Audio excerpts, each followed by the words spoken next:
This is BBC One. We are now returning to the newsroom. Disaster struck suddenly this morning at the small Welsh coal mining village of Aberfan, near Merthyr Tydfil. On the morning of the 21st of October 1966, in the village of Aberfan in South Wales, 116 children and 28 adults lost their lives. At 20 minutes past 9 this morning, a huge coal tip bearing some 40-odd thousand tons of coal moved. Thousands upon thousands of tons of piled up coal waste, soaked by rain, suddenly slumped down in an oozing mass on the Pantgrass Junior School and a row of nearby houses. Several classrooms were completely buried under a mound of rubble 50 to 60 feet high. The mix of rage and grief brought demands for urgent answers. How did it happen? And who was to blame? Within a few weeks, as people struggled to take in the enormity of what had happened, an official inquiry was established and started to take evidence. But would the truth emerge? Would the families of Aberfan get the answers they sought? Would this shattered community get the justice it deserved? But justice we did not have. And for everything that came to us after that was good, we had to fight for. What would a child make of it? What happened here at Aberfan was one of the biggest disasters in the modern history of Wales and indeed the United Kingdom. For 76 days, the tribunal questioned and challenged and investigated, and within months had presented its conclusions. It was just the start of a long, angry, bitter campaign, a fight for justice.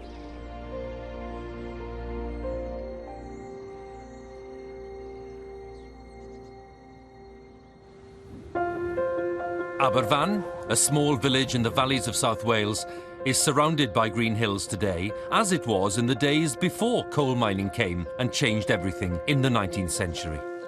50 years ago, the landscape was very different. There were dark mountains of coal waste in 7 enormous tips that towered over the village. On the 21st of October 1966, the history of Aberfan changed forever when one of those tips came crashing down.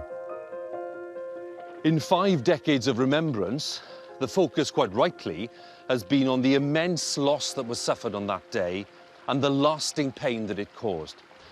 But 50 years on, the people of Aberfan are surely entitled to revisit some of the toughest questions of all. Could this disaster have been prevented? Who was principally to blame? And why did it take so long to get at the truth and to get a sense of justice? The disaster brought an army of rescuers and reporters to the village, but one man was notably absent. Lord Robens, Alf Robens, the chairman of the National Coal Board, the NCB. That was the state-owned body which ran the coal industry. He was nowhere to be seen. Within minutes of the disaster, there were hundreds of local miners and workers on the scene. The tips above Aberfan contained waste from the local colliery, Merthyr Vale, one of over 1,000 mines taken into public ownership when the National Coal Board had been created in 1947. The NCB's boss, Lord Robens, was due to be installed as Chancellor of the University of Surrey on the day of the disaster. And he would not be diverted from travelling to Guildford to perform his duties in cap and gown. I am not an engineer. I'm not a person who could take charge of rescue operations, so I dispatched the best man in my industry, that is the chief mining engineer, to ensure that everything possible is done in a physical way to rescue people. In fact, it would take Lord Robens the best part of 2 days to make the journey to Aberfan to see the chaos with his own eyes. When he arrived in Aberfan, and the rescue operation was turning into an operation to recover bodies, Lord Robens was busy giving interviews to the press and media, and he was asked a very direct question. Was it possible to know that the tip had been dangerous before the disaster? His answer was very clear. He said it was impossible to know that there was a spring in the heart of this tip turning the mountain to slush, his words. And that was the broad answer that he gave to lots of journalists. What has happened here is that there has been an underground spring which has now been uncovered, We have our normal procedures for ensuring that pits are safe, but I'm bound to say that we have no procedure that tells us that there is a spring deep down under a mountain, because that spring must have been covered up 30, 40 or 50 years ago when the first debris was put upon it. That claim that no one knew about the springs on the mountain was met with utter disbelief among many local people. Mr. Owens, yesterday it was announced that these springs had just been discovered. Is this news to you? No, it have always been springs. I've jumped over them all my life. Well, I'm 56 years old now.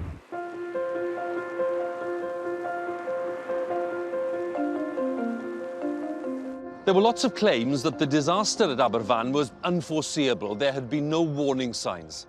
Well, let's be polite and say that that wasn't true. Let's take one example, one of several. In January of 1965, two mothers of children at Pantglas School presented a petition to the headmistress. Why? Well, they were fed up with the flooding. This area that we see today was flooded frequently. They'd bring the children down this road, cross the way, and up to the school, which was just beyond where the community centre is today. The drains were frequently blocked by the slurry that kept coming down the mountainside from that number 7 tip. Those mothers knew there was a problem. It wasn't just inconvenient, it was dangerous. Tragically, no one listened to them. Quite a lot of people were complaining to the headmistress, and there was one lady in Aberfan Road, was a teacher for years, and she was always telling the council that something was going to happen one day, but the warnings were ignored. What we were concerned was the water coming down from the tip that was flooding the main road. It was that which prompted us to protest about it. So what happened to that petition? Well, within days, it was presented by the headmistress to the local authority, and then nothing happened. Both mothers would go on to lose a child in the disaster. The headmistress lost her life in the disaster. And in many ways, the image of the three women is a powerful symbol of the missed opportunities at Aberfan. There was another. In January of 1964, local councillor Gwyneth Williams had warned that if the tip moved, the entire school would be threatened. Another warning ignored. She brought it up at every meeting she went to, as any other business, but she would bring it up. And there was very little notice taken of it, of her complaint. A few days after the disaster, there was growing public unease about these disregarded warnings. But the government of the day did take some prompt action. The weekend after the disaster, the Labour government, under Harold Wilson, announced an official inquiry. Now, the choice of chairman would be crucial to the credibility of the inquiry. There were people here already wondering whether the full truth would come out. The choice of chairman was a very interesting one. A senior judge, a Welshman, and someone who knew this area very well. Well, I should hate to think that anybody would connect me with any whitewashing exercise.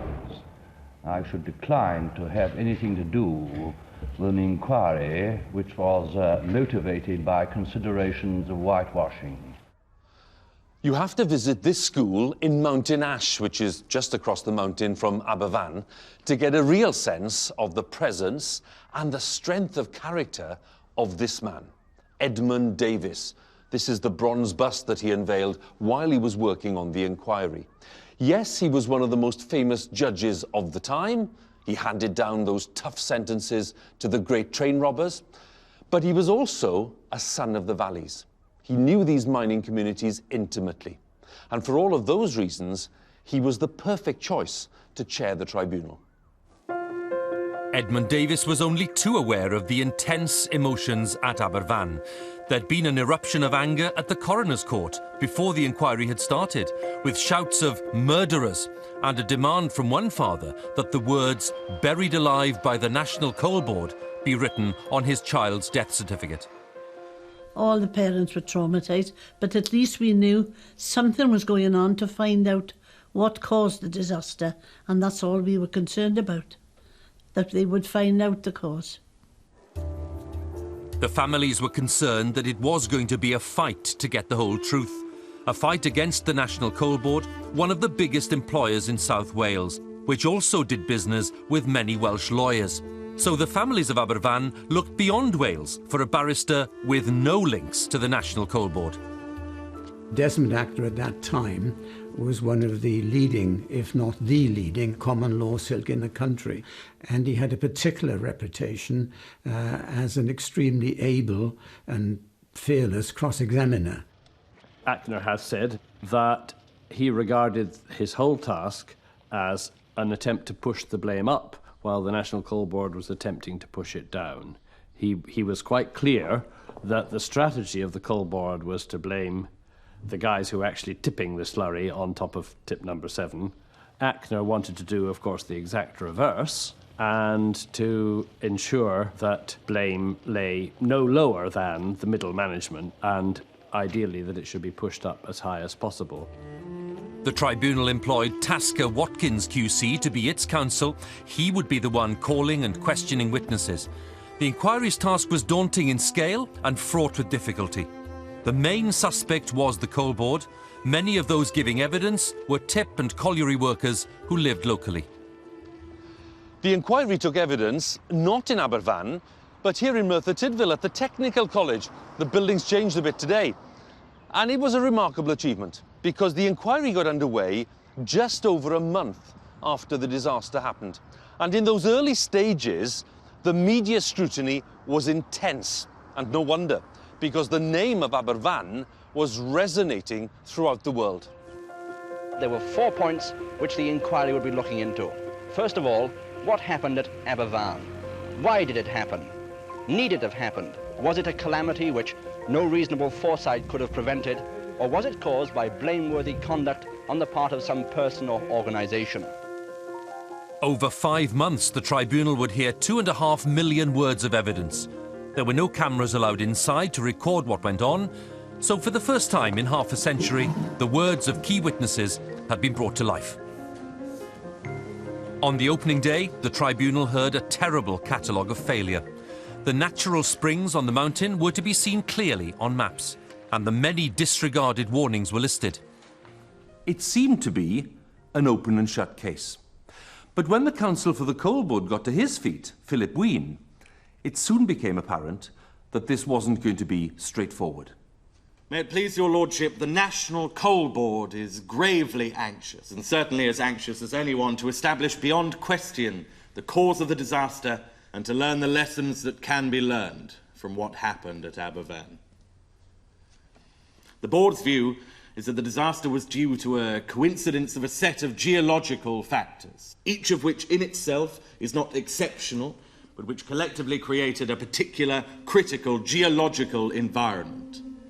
The prime cause of the disaster is therefore geological. At the very beginning, the Coal Board's case repeated the claim made by Lord Robens that the disaster could not have been foreseen. But their case then changed. Their new argument was that the special geology of Aberfan had been to blame. There was a growing unease that the National Coal Board was doing its best to hide the truth.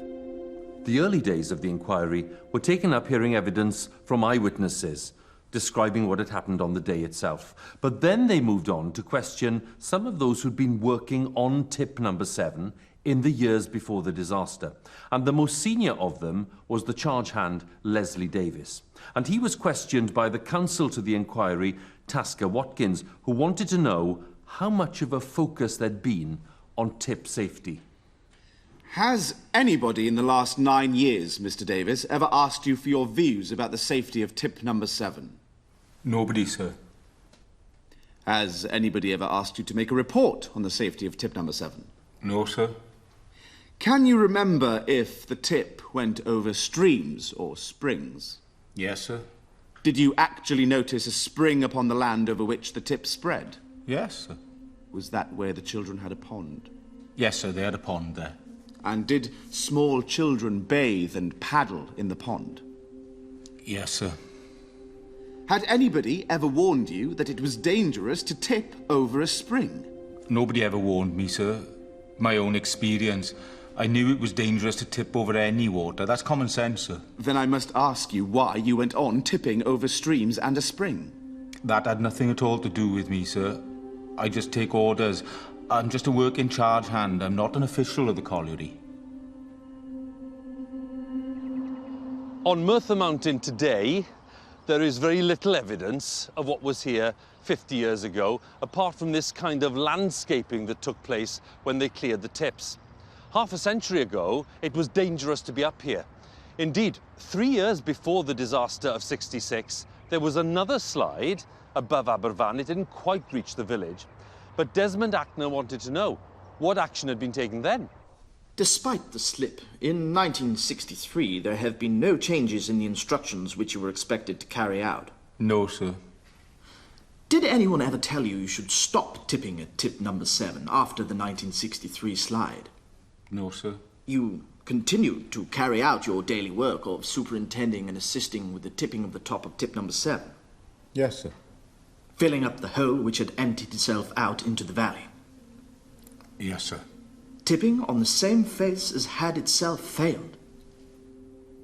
Yes, sir. In his second day of evidence, a National Coal Board charge hand, Leslie Davis, said that he and other workmen covered up with tip number 7 streams and a mountain spring. In the 3 months before the disaster, tip number 7 had sunk more than at any time in his experience. The on-the-ground people thought, oh well, it's dropped a bit. That means there's more space at the top to continue to tip colliery rubbish, and so it's a blessing in disguise. They completely failed to see the correct signs, and then as part of the coal board cover-up at the tribunal, witnesses spent time denying that the 1963 slide had even happened. 2 days later, and after some more devastating evidence from members of the tip gang about the existence of a stream or spring on the mountain, the chairman, Edmund Davis, intervened. With such overwhelming evidence that the existence of water was common knowledge among the mining community, Philip Ween was asked a direct question. I'm going to get this quite clear before this tribunal continues. Is it or is it not accepted by the National Coal Board that the land upon which material was tipped in the course of forming tip number 7 was land which to the eye of the beholder contained active water courses or an active water course? May I say that it is not my position for the Coal Board to concede anything before a tribunal which is inquiring into these matters. We seek to elicit the truth. And this tribunal, as I understand it, does not approach matters on the basis of concessions by anybody. There are no admissions that can be made and no concessions can be made. The Coal Board's clear statement that they were not going to admit any kind of responsibility for the disaster infuriated many of the families. We will adjourn now. The Christmas break brought one chapter to an end, and in the new year, the Coal Board's middle and senior management would be cross-examined. But in that winter of 1966, the board managed to create more tension with the local community. So what happened to all those people who'd lost their homes? Well, some of them were settled in this field just below me here. The National Coal Board installed 37 caravans down there. And guess what? Within weeks, they'd presented the local authority with a bill for the rental of those caravans. And on top of that, they insisted that the caravans be insured and that they be returned in the original condition. In other words, another financial burden for the local authority, which was already overstretched. One local councillor said it proved that the NCB was a hard and heartless organisation. The decision was eventually overturned, but once again, people were questioning whether the Coal Board was behaving in an honourable way. Mrs. Davis, what's your first reaction on moving into the caravans here? It's wet, you know, the rain must be coming in, and we're just finding nothing to use.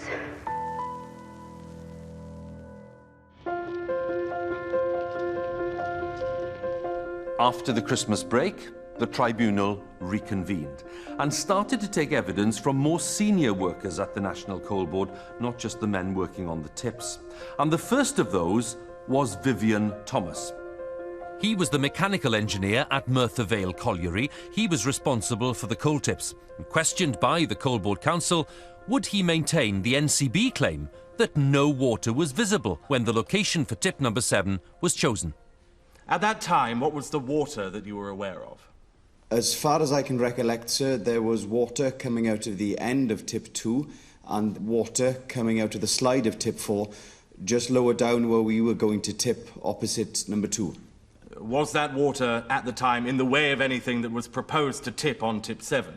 No, sir. How can you answer that question? How can you say that?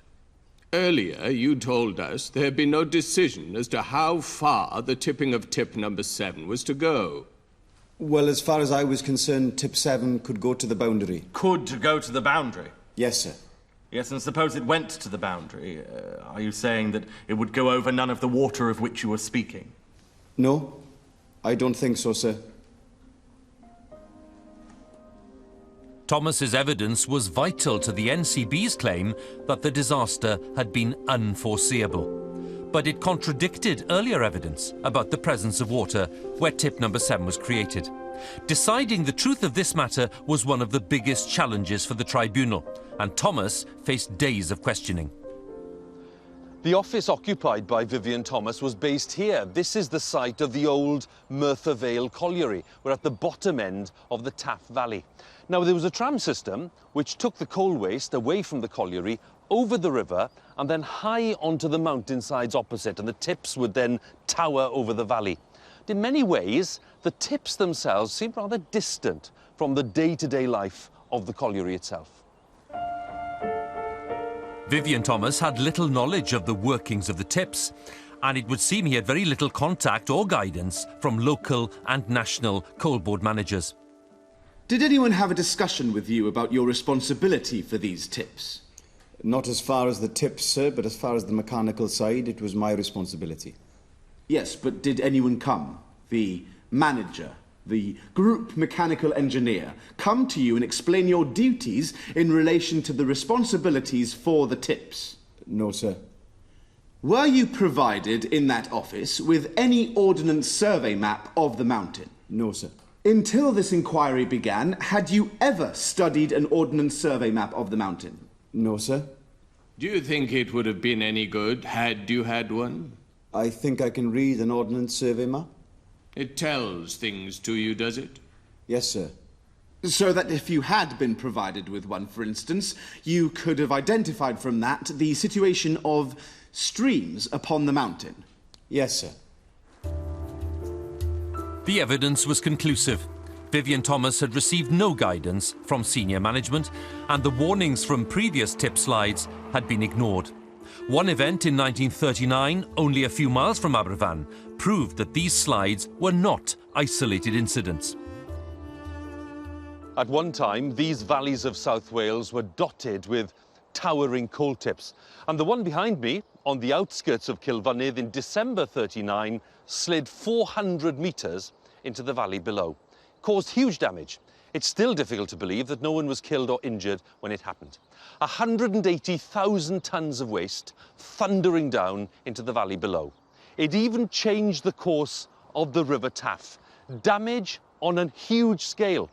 And the mine owners, because the mines were privately owned then, were terrified.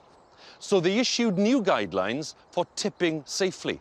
And they included those guidelines in a memo, and that memo was called the Powell Memo. And when the National Coal Board came into existence in 1947, that memo was passed on to them. If the advice in the Powell Memo had been carried out by the Coal Board when it was created, then Aberfan would never have happened. The memo laid down strict rules about not tipping over water, the dangers of tipping on steep hillsides, and even gave maximum heights for tips on land such as that found in Aberfan. The Powell Memo now took centre stage at the Aberfan Tribunal. A senior NCB official in the local area, David Lewis Roberts, had responsibility for the tips at Aberfan and the neighbouring mines. Roberts knew of the Powell memo and the dangers of tip slides after seeing the damage at Kilfynydd with his own eyes.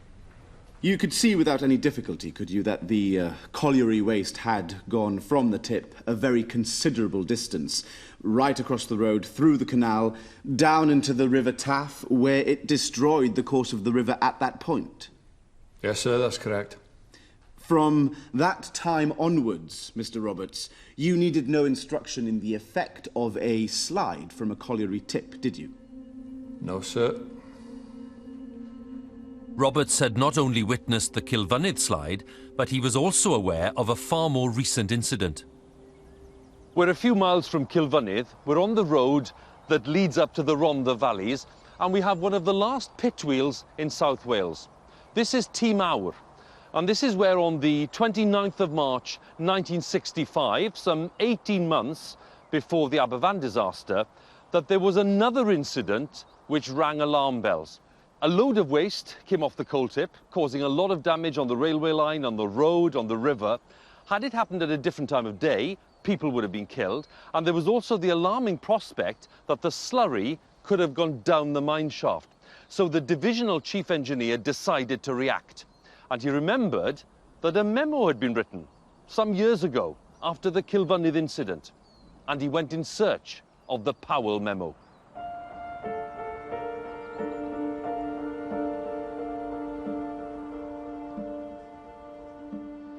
So what happened to that document? Well, it was sent out to all the engineers in the area with an instruction that the senior coal board engineers should cooperate with their colleagues, check on the safety of the tips, and then report back as soon as possible. In Aberfan, that work fell to David Lewis Roberts and his civil engineer colleague, Robert Exley. Trouble is that neither man followed the instructions. Roberts produced a very superficial report. Exley did even less. They didn't cooperate with each other. It was, to put it very mildly, an inadequate response. Tasker Watkins, counsel for the tribunal, questioned Roberts about the way he'd reacted to the Powell memo. Will you look at bundle 4, please, where Mr. Powell, the divisional chief engineer, stated, "I should be pleased, therefore, if you would arrange with your colleagues for a detailed examination of every tip." With your colleagues. Why did you not carry out the terms of that letter? Inasmuch as Mr. Exley had a copy of this letter, I understood that he would do a separate and independent report, as well as I would. Why did you not get in touch with him and say, "Here is the Powell letter, we have got to get together"? Why did you not? I took it the other way around, that he would make an independent report and Mr. Powell would have 2 reports, one from me and one from him. Mr. Tasker Watkins, with a civil engineer and a mechanical engineer, unless you're going to have joint report or have some joint discussion, how are you going to avoid the possibility of returning 2 different types of report? You follow what my lord has said, do you not, Mr. Roberts? 2 different reports might have gone into Mr. Powell had you not got together about it. That would be thoroughly undesirable, would it not? I don't know. I don't know what was at the back of Mr. Powell's mind, whether he would want it that way or not. Mr. Tasker Watkins, again you will return to the phrase, "if you would arrange with your colleagues." Yes, my lord. What arrangements had you made with your colleagues, Mr. Roberts? None, sir. Then do you now agree that you ignored one of the most important parts of that letter? I ignored a part of the letter, yes, sir. Roberts had written his brief report without consulting his colleague. Exley, on the other hand, hadn't produced a report at all. Most people who were brought to the stand seemed to think it was somebody else's fault. Not theirs at all. But the judge, thank goodness, did not believe them. On the 3rd day of Roberts' evidence, it still wasn't clear why he hadn't approached his colleague Robert Exley, a trained civil engineer with a superior knowledge of soil mechanics and all the technicalities involved. Why hadn't he asked him to work with him on the tip inspection? Once again, Edmund Davis, the tribunal chair, was forced to intervene. You and Mr. Exley were on quite good terms, were you? Reasonably good terms, I'd say, my lord. We must not mince matters. When you say reasonable, why do you qualify it in that way? We would talk together, but we would fall out quite a lot on various jobs that were being done. Yes. Each member of the tribunal has had that in the back of his mind in the past 2 days. There was some kind of estranged relations between you and Mr. Exley? I wouldn't like to emphasise too much on that, but I would say yes, my lord. Okay. Thank you. A clash of personalities was responsible for a completely inadequate response to the Powell memo, and another missed opportunity to spot the menace at Aberfan. I went to the tribunal, and it just happened to be Sharon's birthday, the little girl that I lost in the disaster. And what I heard there was very difficult for me to accept. One of the engineers, he didn't seem to realise his dreadful part in this. And when I heard what he had to say, it made me feel sick. There was this man who had caused so much damage to people in Aberfan. It takes a man to admit when he's wrong. And I thought he was less of a man. There is another revealing dimension to David Roberts' involvement in the story of Aberfan, and to find out more, you need to come here to the public library at Dowlais on the outskirts of Merthyr Tydfil. Now, this is a collection of letters handed over to the inquiry, and I have to say that reading them is a rather sobering experience. The title of the collection says it all: Danger from Coal Slurry Being Tipped at the Rear of the Pantglas Schools. It's a long list of concerns from council officials sent to the National Coal Board. The man there responsible, as we know, was David Roberts. He clearly didn't take much of this seriously. He didn't forward these letters to his superiors. So listen to this one line from the borough engineer at Merthyr Tydfil. You are no doubt well aware, he says to David Roberts, that the tips at Merthyr Vale tower above the Pantglas area, and if they were to move, a very serious position would accrue. Well, David Roberts' response to all of this was to say everything was under control. He thought that people like the borough engineers of Merthyr who'd raised the complaint, or the elected councillors who'd raised the complaint, or pit workers, that these people did not know what they were doing and that he did. That attitude might have been fine if he had actually done the inspections, which he was required to do, and or if he had actually reported the results up the line, but sadly neither of those things happened.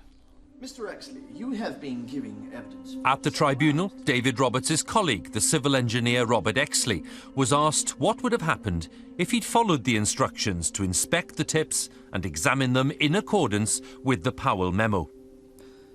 If you had carried out a detailed examination of tip number 7 on the basis of what was stated in the memorandum, you would have been obliged to condemn it out of hand. Is that a question, sir? It certainly is. I do not think that necessarily follows, sir. Just have the memorandum before you and see if you can find one thing to be said in the favour of the continued existence of this tip, if the memorandum is applied to it. Every precaution in relation to tip number 7 you now know is lacking, is it not? I do not think that anyone would have thought at that time that there was a possibility of the tip sliding as far as it did. If you had carried out a detailed examination, you would have been able to have established quite simply that the precautions were lacking. Probably, yes, sir. Certainly, Mr. Exley. Do yourself some justice and bear in mind the length of your qualifications and the extent of your professional skill with certainty, would you not? Yes, I think so, with some investigation. The clear failure of both Exley and Roberts was damning enough, but the Coal Board continued to argue that disaster could not have been foreseen. On St. David's Day 1967, the most senior NCB official appeared at the tribunal. He was William Shepherd, the director of production, and very soon the defence was crumbling. Looking back, was there anything to prevent a reasonable person from envisaging a slide going down that 1 in 4 gradient for a substantial distance? In London, my lord, at headquarters? Yes. We had not the information of Aberfan, Kilvinid or Tip 4. No.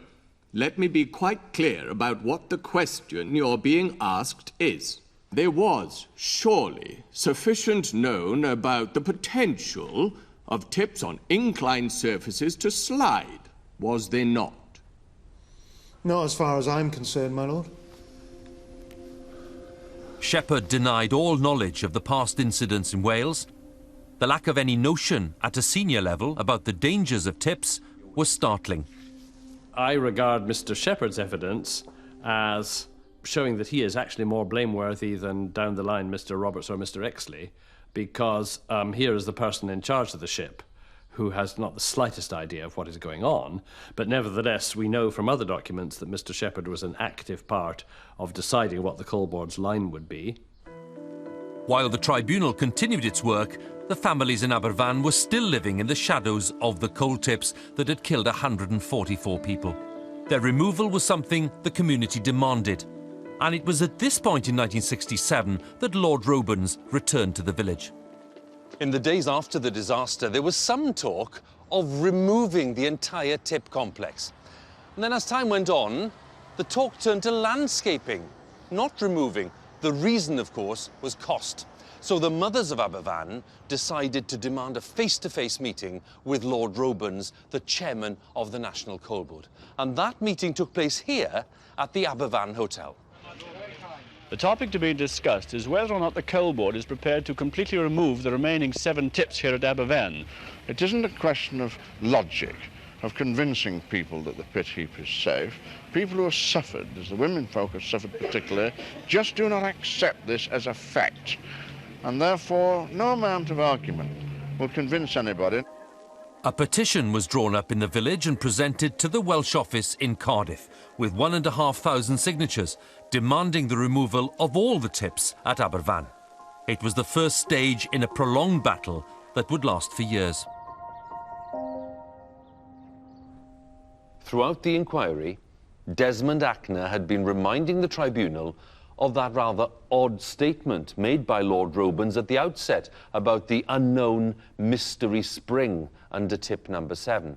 Not a single NCB official had been able to support or explain that theory.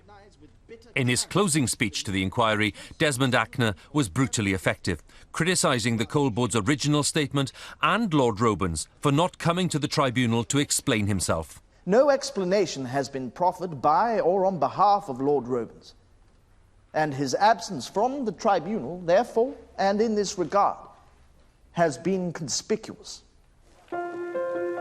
In a dramatic and unexpected move, a matter of days before the tribunal was to end, Lord Robens offered to come and give evidence. So, would he now stand by his early claim that the disaster could not have been foreseen? When did you first learn that the causes of this disaster were reasonably foreseeable?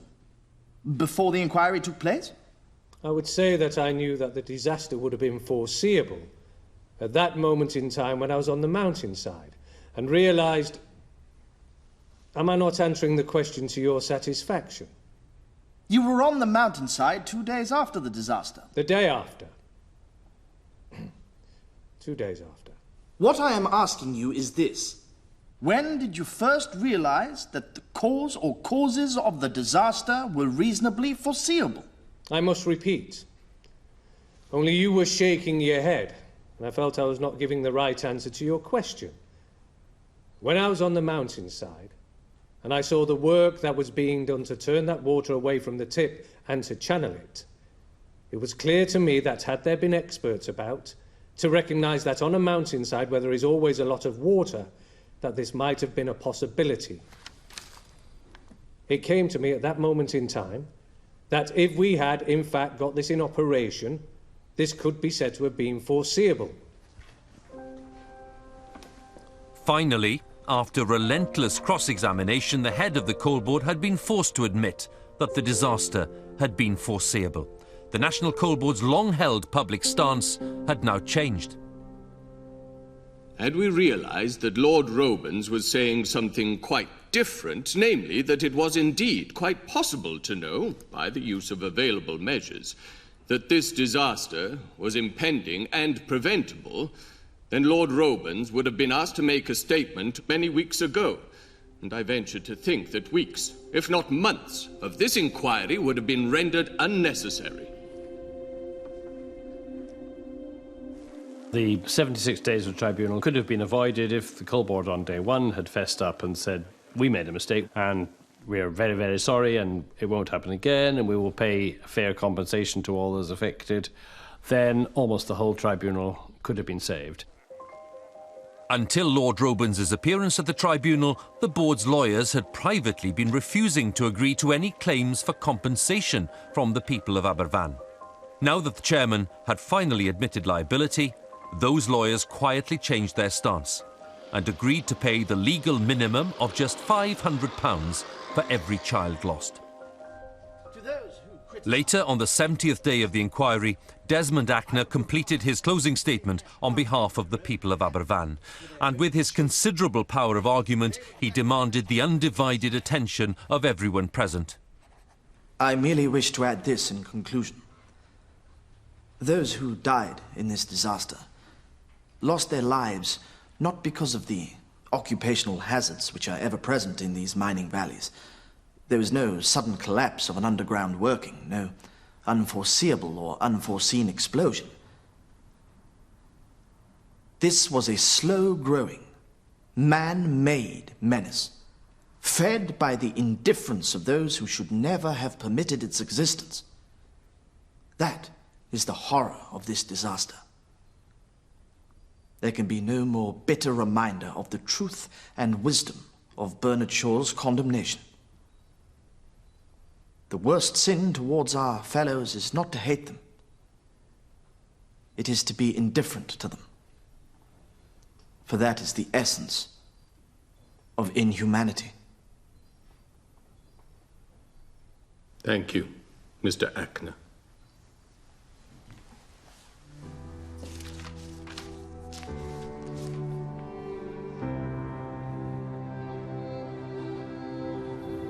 The people of Aberfan would have to wait another 4 months for the official findings of the tribunal. On the 3rd of August 1967, this little square in the middle of Aberfan was a hive of activity. It was publication day, and this is where the final tribunal report was distributed to the villagers. And for 9 employees and former employees of the National Coal Board, the conclusions of this report would be rather challenging. This was the moment the community hoped to get justice, that the true cause of the disaster be found, and those responsible be called to account. The conduct of the National Coal Board throughout this process was severely criticised, and the board was found to be entirely responsible for the disaster. The main fault was judged to be a lack of clear guidance. 9 individuals were also singled out for criticism, and these included key witnesses at the tribunal, Vivian Thomas, Robert Exley, and David Roberts. But no one holding a senior position at the National Coal Board was included in that list. The conclusions of this report are sometimes precise, sometimes less precise. So, for example, the National Coal Board is held to be responsible for what happened, but no individual is directly blamed for the disaster. Let me share some of the words with you because they are instructive. The Aberfan disaster is a terrifying tale of bungling ineptitude by many men charged with tasks for which they were totally unfitted, of failure to heed clear warnings, and of total lack of direction from above. Not villains, but decent men led astray by foolishness or by ignorance or by both in combination are responsible for what happened at Aberfan. And you may be wondering what happened to the 9 men who are named. Well, the answer is not much. They weren't disciplined, they weren't demoted, and they certainly weren't sacked. I think they should be instantly dismissed. I think they shouldn't be allowed to work for the Coal Board under any circumstances at any job. Do you agree that it was simply bungling ineptitude or a little more than this? No, I think a little more than that. As I say, I think it was absolute neglect throughout. And if it wasn't for neglect, I would have my little girl with me today. What would a child make of it? That although they were condemned, they were not punished. The tribunal report made a range of recommendations on how to ensure the safety of coal tips, including the need for new legislation. And soon work began on the physical transformation of the South Wales valleys and other coal mining areas. But what of Lord Robins, the man who led the National Coal Board? Would he offer to resign? And if so, should his resignation be accepted? Lord Robins shouldn't be left the courtesy of resigning. I feel he should be sacked. Surely he knew all about these tips and what was going on with the collieries. Other than that, he was accepting money under false pretenses. You must have had a number of offers from industry, Lord Robins. Yes, indeed. Oh, yes, that's perfectly true. There's no difficulty about getting another job, and indeed getting another job at 2 or 3 times the money that they pay me at the coal board, but money isn't important. He stormed into government offices and said, I demand to see this report in advance. He then did a tour of the coal fields, and this was quite clearly an effort to make sure that the union, the National Union of Mine Workers, was on his side. Robins portrayed himself rather deftly as the defender of the coal industry in an age when nuclear power was gaining popularity. Robins received countless letters and telegrams of support from across Britain, including the mining communities. He went to sell British coal in the United States, sailing on the Queen Mary. So that meant that for 10 days nobody could get hold of him. And that was where Lord Robins presented not only his letter of supposed resignation, but also the reply which he wanted the Minister, Richard Marsh, to make. With this kind of manoeuvring and powerful friends in the press, Robins was a difficult man to dislodge. The Labour government decided he could stay in the job, which he did for several years. After which his career took another rather surprising turn. The man who chaired the National Coal Board, the organisation responsible for 144 deaths here, went on to lead a review into health and safety at work. Yes, really. Still present above Aberfan was a dark reminder of the disaster. And the sight of the tips caused endless anxiety. The government claimed the tips were in a safe condition. And behind the scenes, Lord Robins had made clear that the NCB would not be paying for the tips to be cleared. But the villagers had other ideas, and they held a series of meetings to plan their campaign. There was no possibility of moving forward, of building a new future, unless those coal tips were removed. And so throughout 1967 and 1968, the Tip Removal Committee worked hard to try to get results. But it didn't work. And this is the truth for you. Despite the appalling experience of Aberfan, there was very little sympathy in the heart of government for the demands that were being made. We weren't interested in landscaping. We were interested in making the children feel safe again. And as long as the tips were there, they wouldn't feel safe. Why should they? We felt afraid. This is the Aberfan North Tip Removal Committee. Do not forget the meeting tonight. The Secretary of State for Wales was invited to attend, but has declined to accept. He has already gone on record as saying that the tips cannot be completely removed for 3 reasons. A, it would take too long, B, it would cost too much, and C, 2 of the tips above the village are already on fire. By June of 1968, the members of the Tip Removal Committee were at the end of their tether. So they sent a letter here to what was then the Welsh Office, the base of the most powerful politician in Wales, the Secretary of State, George Thomas, who was himself a proud son of the mining valleys. And they warned him very clearly that if those coal tips were not moved, they would take further action. We feel that it's time now for militant action. We can carry these tips manually to Cardiff, London or elsewhere and dump them on their doorsteps. On the 20th of July, 1968, a very important meeting took place here at the Welsh Office in Cardiff. It was a kind of showdown between George Thomas, the Welsh Secretary, and the community leaders of Aberfan, and they were backed up by a big crowd of villagers gathered outside. They were all hopeful of a positive outcome. But when news came through that George Thomas wouldn't budge, the mood changed. invite them to come and live in Aberfan for a month and hope that it would rain every day that they were there. Without any planning, we just went in through the door and up the stairs. And people were saying, oh, don't come in, you don't. We just did it. The villagers rushed into this building. They came up these stairs and they brought with them a big bag of slurry or waste from the coal tips of Aberfan. They threw some on the floor. They threw some on a conference table. They were demanding to see George Thomas, but George Thomas was nowhere to be seen. He was hiding somewhere in this building. The protesters refused to leave. And gradually, George Thomas realised that he wouldn't be able to avoid them. He was told off in English and in Welsh. And I said, we'll remove it ourselves, bit by bit, and send it to all you people. But after the showdown in this building, George Thomas quite possibly was shamed into changing his mind. And he announced the U-turn. There was jubilation in Aberfan, but what they hadn't realised was that George had a trick up his sleeve. In the days following the disaster, a charitable fund was established using donations that came in from around the world. It stood at £1.75 million. And this mountain of cash was to prove too much of a temptation to the Labour government. Here was the coal board blankly refusing to pay. So the money had to come from somewhere else. Well, there was only one somewhere else.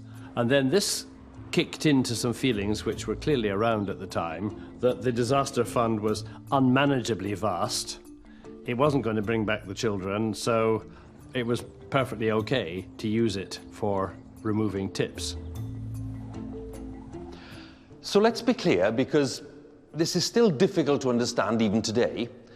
The government wanted to take £250,000 from the Aberfan charity fund to help pay for the tip clearance. Later on, they reduced that to £150,000, which was still a huge sum at that time. The people of Aberfan complained to the Prime Minister, and they told him that they were being forced to choose between clearing the past and building the future. And let's not forget, at the same time, the government was happy to spend millions of pounds redeveloping old industrial sites right across Wales. Those communities didn't have to pay, and they hadn't suffered like the people of Aberfan. What happened next was increasing political pressure on the charity trustees. They're going to consider what they pay. Of course, they will pay what they can afford, but the scheme will depend on what they pay. The lawyers representing the families were convinced it simply wasn't legal to use the money to clear the tips, but the trustees felt they had no choice. The question is, why did the trustees hand over £150,000 to the government when they'd already been advised that that request was unlawful? Because for us today, it doesn't make any sense. But there were several things going on. Those trustees felt under immense pressure to make a decision. The Charity Commission, which should have been helping them and supporting them, was nothing but trouble. And then, maybe more important than anything, the trustees felt that if they didn't hand over the money, well, the tips might never be cleared. And in that sense, they felt they had no choice.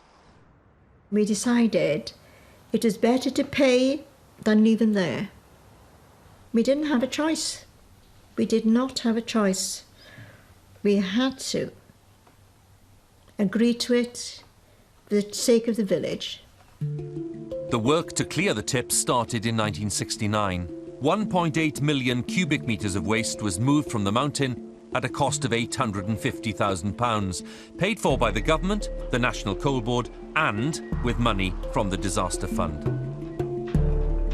Despite the disappearance of a significant sum, the disaster fund was still used on other projects. A memorial garden was built on the Pantglas site. There was an education fund and plans to invest in the community. If you want visible evidence of the way Aberfan recovered gradually after the disaster, well, this is it. This is the community centre, which opened in March of 1973 with a big hall for conferences and concerts and a network of other rooms for sports and social events. but there was one piece of unfinished business. That £150,000 missing from the charity fund. And that was the government's fault. Not only was it completely unjust, it was also creating practical problems, not least for this place. And by the end of the 1980s, the community no longer had the funds to keep this place going. So they had to hand over control to the local council. Over time, the missing £150,000 became a growing source of bitterness and resentment. Aberfan's community leaders and political representatives continued to argue for the return of the money, not least because funds were running out to care for the memorial garden and the children's gravestones. In fact, it took 3 decades for change to come. In 1997, a new Labour government was elected with a very big majority. There was a new Welsh secretary in residence in this building, and he was determined to right the wrongs of the past.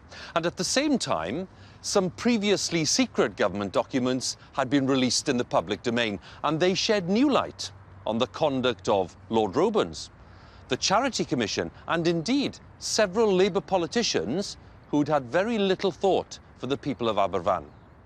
For me, it wasn't only returning the money, but it was a public apology from the most senior politician that there was at a Welsh level. There was a public apology, and I was apologising for the actions of one of my predecessors. I was saying that was wrong. The return of £150,000 to the Aberfan Fund was a very public statement that this community had been badly treated. And then a decade later, it was the Welsh Government that repaid a sum of money approaching the real value of what had been taken from these people back in 1968. In 2007, it was decided that, taking interest and inflation into account, some £2 million should be repaid. An injustice had been done. Here we were now in a Welsh Assembly. The people of Wales who had elected us, they would expect us to look seriously at how to remedy that historic injustice, so that this sort of stain on what had happened in the history of Wales really could be put to one side and a clear start could be made in restoring the functions of the charities. So the charity could now pursue its original aims with no concerns about the condition of the garden or the gravestones.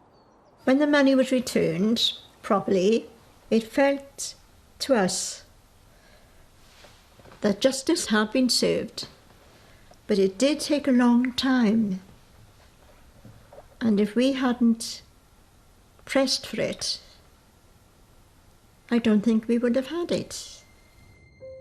Decades of campaigning were at an end, and the victims of Aberfan, children and adults alike, had finally been treated with the respect they deserved. The Garden of Remembrance, here on the site of the old Pantglas School, is a haven of tranquility today, a place to reflect on the terrible events of 50 years ago, but also to reflect on the support given by so many people to the local community. And I'm sitting on a bench dedicated to the memory of one of them, Desmond Acner, the barrister, the man considered by many local families to be their great defender. And this garden is a powerful symbol to the entire world of a community shattered in terrible circumstances, which slowly, bravely rebuilt itself, often against the odds, but never gave up on the fight for truth and for justice. And that, on this 50th anniversary, is the lasting message of Aberfan.